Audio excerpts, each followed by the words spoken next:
Vedare tinokuchingamidzai zvekare kune chimwe chirongwa pano paZim Facebook Secrets and Confessions. Tadzoka zvekare nemamwe mamessages. Regedzai tibva tapinda mumamessages edu atadzoka takakubatirai message yedu yekutanga yakamira sekudai so. Hanzi makadii zvenyu mukomanashi, ndinokumbirawo kuti munge muchindipostirawo nyaya yangu. Inini ndiri murume ane makore 25 years ekuberekwa. Ndinogarawo nemudzimai wangu kunoku kuJoni. So mudzimai wangu uyu paainge achiri kuZim, iye ainge achiita zvekutengesa muviri, ainge agere kuchitungwiza uko kwaaipota achitengesa muviri wake.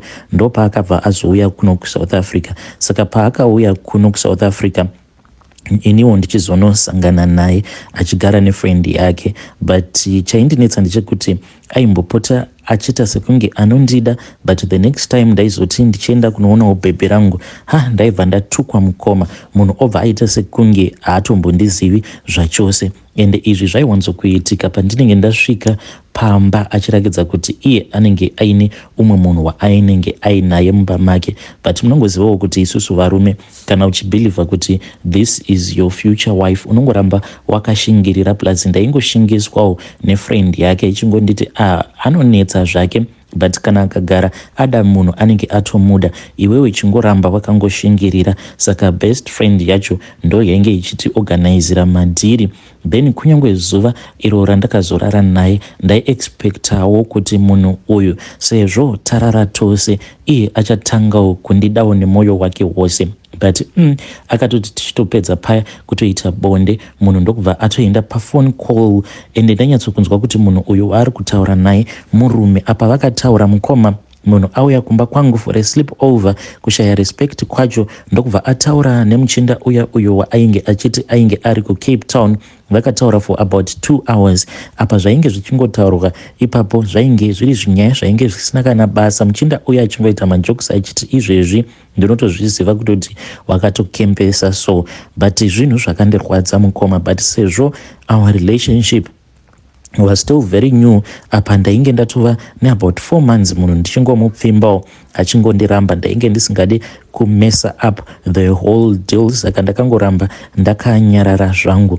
Then iye manje sezvo takangotanga nekutongorara tose pasina dziviriro, chakandinetsa ndechekuti munoziva kuti vanhu vakadzi vazhinji vanoti paya kana ukarara naye musingashandise dziviriro anozotanga kungochemawo, achichema zvirwere kana kuti kutochema nhumbu chaiyo, kutoti I am scared kuti ndikaita nhumbu chii chichazoitika.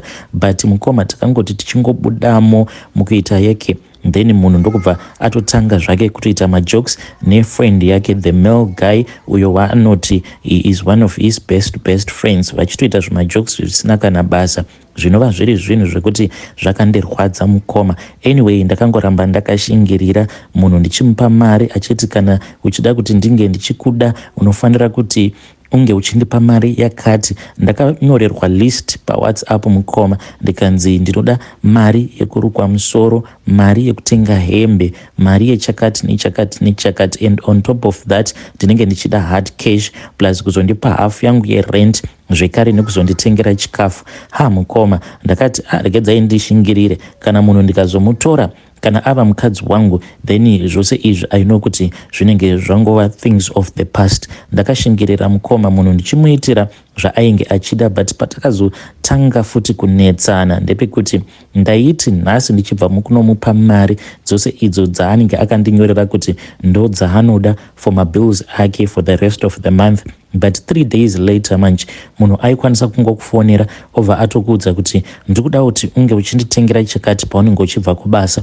Kana ukaita sekunge watadza kutenga chinhu ichocho, kana kungomuti manje mari handina sha, the way that we are just using money, ko mari yekuti ndinge ndichizonokuroora inobva kupi? Munhu aibva atanga kupopota mukoma zvekuti the rest of the day munenge mava kusatotaudzana, ende maikwanisa kutoita kana mazuva munhu achikuignore. Then paanozouya kumba anenge ava kupopota futi zvekuti unozoita confused kuti ko munhu uyu akambondiramba paWhatsApp, komba mangu ava kudei.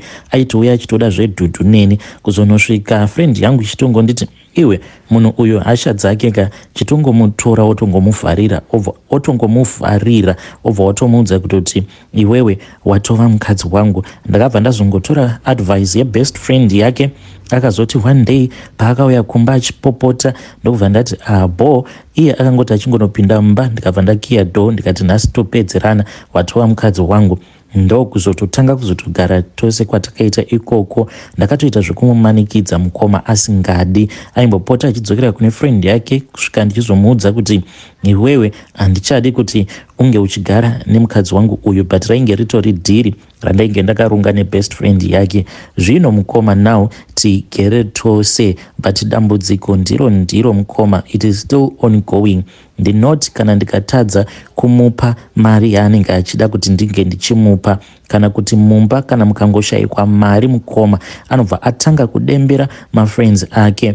Like izvezvizvi pandakaona kuti ko ingawani makore zvaari kufamba kumusha kwacho hatisi kana kumbokwanisa kuenda, iye anenge achingoti mumba kana mukangoita ka 500 rands kamari kangangokwanisa kungocreata order pamukuru, anobva acreata order, mari yobva yatoenda kuna amai vake. Zvino ndakabva ndazotaurawo nemurungu ndikamuti ndinokumbirawo kuti murungu unge uchindichengetera mari yangu.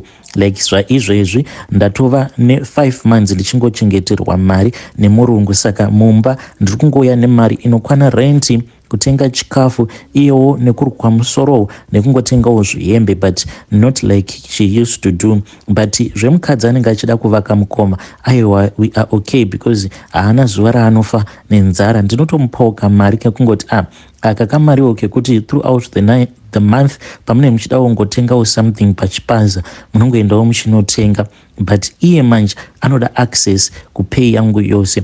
Inini pay yandinowana each and every month ndinowana mari inokwana iyo kuita 7,200.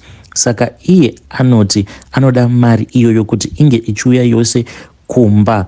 Zvino ndakamuti manje mari iyi kana ndikatarisa kwose kwatakabva kumashure uko, ndakaona kuti mari yacho haina zvainoshanda. Iwewe haugone kushandisa mari because mari iyi yandinowana zvimwe kuda izvezvi tingadai tava kutofamba nemotikari, but unomeka sure kuti mari ikapinda nhasi wiki richizonopera munenge musisina mari. Sometimes mari inenge yatodonha kutosvika pa1000.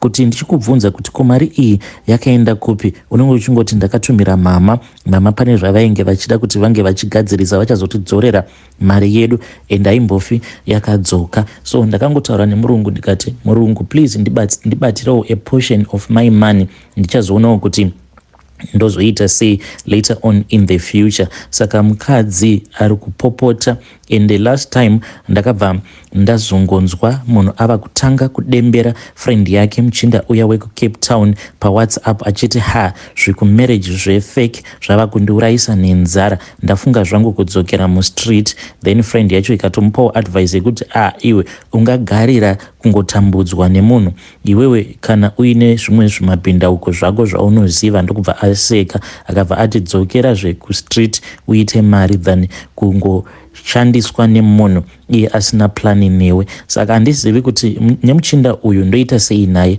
Manumbers ake ndakatoona kutoti it is useless kumadelita because uyu mukadzi wangu anotomaziva nemusoro. Please assist me. Hey, vedare ndo message iyo yandakatumidzirwa ichibva kuna mukoma vedu ava. Zvakangoma hazvo vedu we. Zvakangoma hazvo vedu we. Ngativabatsirewo mucomment section. Anzi ndinowana mari 7 point chi, anzi within is it week or 2 weeks, anzi inenge yatopera mari iyoyo. Vashoma ka vari kutowana mari yakadaro muno muSouth Africa. Dai mashandisa mukana uchiripo, motangawo kana chibusiness chenyu kumusha uko than kuti mari inongoshandiswa. Hanzi iko zvinozvi anoudza the guy, the best friend iri kuCape Town kuti zvimamarriage zvefake. Please help us in the comment section kuti chii chinoita kuti mukadzi ave nebest friend yake yechirume iyo yaanenge achiudza maproblems. Apa muchinda uyu anenge achitokudzawo futi maadvices ekuti anenge achitokudestroyera relationship yako. You can help us ladies in the comment section kuti chii chinokonzeresa kuti mukadzi afile comfortable kuudza umwe murume asina chaanenge achimbomubatsira nacho matambudziko ake, achitotora maadvices iwawo aanoudzwa otoda kutomashandisa mumba make.